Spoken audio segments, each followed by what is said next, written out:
같은 바이오 쪽은 뚜렷하죠. 최근에 지나간 몇 달 동안 한국의 바이오가 안 좋은 건 강력하게 빠졌던 이유는 미래를 더 많이 가져오는 산업이기 때문이죠. 그런가 하면 미래와 현재가 좀 더 속해 있는 빅텍들은 반반이기 때문에 하락을 하긴 하지만 테슬라처럼 하락하지 않죠. 예, 계속 하락했습니다. 빅텍들도. 하지만 이들은 이미 저 PER 제가 말씀드린 것처럼 이익으로 증명한 부분이 반 이상 되니까 이게 버블이라고 생각할 부분이 약한 거죠. 하지만 미래를 보고 지금 최근에 작년에 더 올랐었다면 그만큼을 이제 시장에서는 의심의 눈으로 보는 거고요. 제가 말씀드리고 싶은 건 뭐냐면 이제 이 패스 증가가 일어나면 예상대로 실적이 높게 나오면 PER은 어떻게 되느냐? 낮아질 수밖에 없다. 정당화되는 거죠. 그래서 저퍼가 되는 거죠. 저희가 여러 번 기술주, 성장주를 투자할 때는 시장에서 말하는 가치 투자에 반대로 해야 된다. 고퍼에 사서 저퍼에 파는. 고퍼라고 하면 과대평가라고 느낄 만큼 버블 얘기가 계속 따라다니는 만큼 미래 이익을 가져다가 본 거지만 얘가 만약에 실적으로 증명해내고 나면 저퍼주가 되는 거거든요. 예, 그런 구간에서 파는 게 맞다라고 할 정도로 사실상 지금 기술주들이 시달리고 있는 거에는 그런 의미가 좀 있다라고 보실 수 있는 거죠.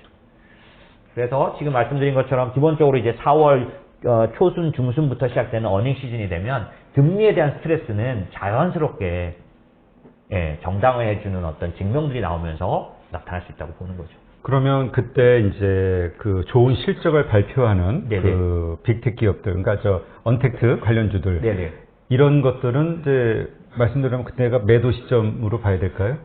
사실은 뭐 그 산업들이 예를 들어 빅텍이나 이런 데들은 어떤 면에서 보면은 앞으로 돈 벌 것들을 만들어 가고 있는 쪽들이니까 지금 당장에 있는 이익만 갖고 한정할 수 없는 거고, 다만 제가 생각하기에는 4월 중순쯤 되면 어닝으로 얘네가 떨어진 게 과매도였다라는 걸 증명할 것 같습니다. 그래서 4월 중순쯤 되면 오히려 나스닥 기술주들의 강한 반등이 자연스럽게 나타날 수 있는 상황이고, 만약에 이 상황에서 제가 지금 말씀드린 것처럼 미국이 경기가 좋아져서 실적 장세로 들어가는 거라면 저희가 지난번에 말씀드린 것처럼 경기 민감주를 투자하는 이 부분도 필요한데, 저희는 이제 50대 50 바벨 전략이라 그래서 작년부터 이제 그 얘기를 들여왔기 때문에 경기 민감주를 지금 50%를 들고 있어요.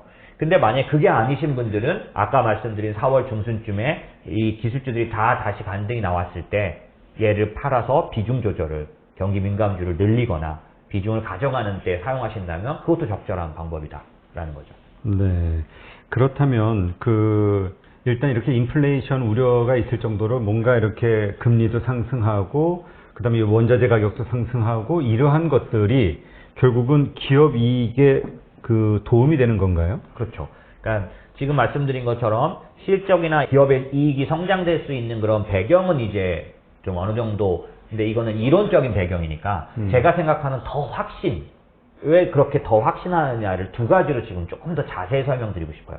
이 앞에 부분은 보통 저 같은 사람이 아닌 애널리스트들이 데이터를 통해서 제시할 수 있는 거였다면, 지금부터 제가 제시드리는 건 애널리스트는 아니지만 시장을 오랫동안 보면서 이 사이클을 여러 번 경험해 본 사람이 과거에 이런 때 나타났던 모습을 경험적으로 그리고 데이터를 확인을 통해서 갖고 있는 어떤 확신이다라고 봐주시면 되겠는데, 그런 면에서 미국이 실적 장세에 뚜렷하게 들어갈 거라고 보는 두 가지 이유가 있는데요.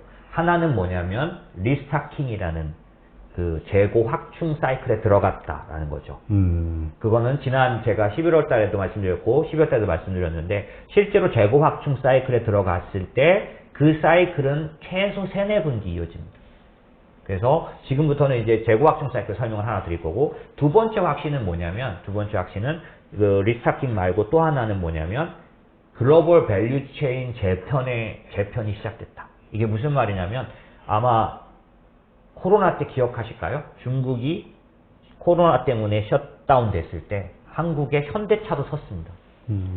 그리고 미국이나 이런 데들도 다 공급을 못 받아서, 부품 공급을 못 받아서 어떤 어려움에 봉착했던, 제가 그냥 화면으로 보여드릴까요? 이런 거죠. 그러니까 자동화 시스템에 의해서 사람이 없이 기계들에 의해서 이제 만들어지니까. 그러니까 그렇게 된 이유가 부품 하나가 없어도 공장을 서야만 하니까. 그런 면에서 코로나 때 저렇게 다 설 수밖에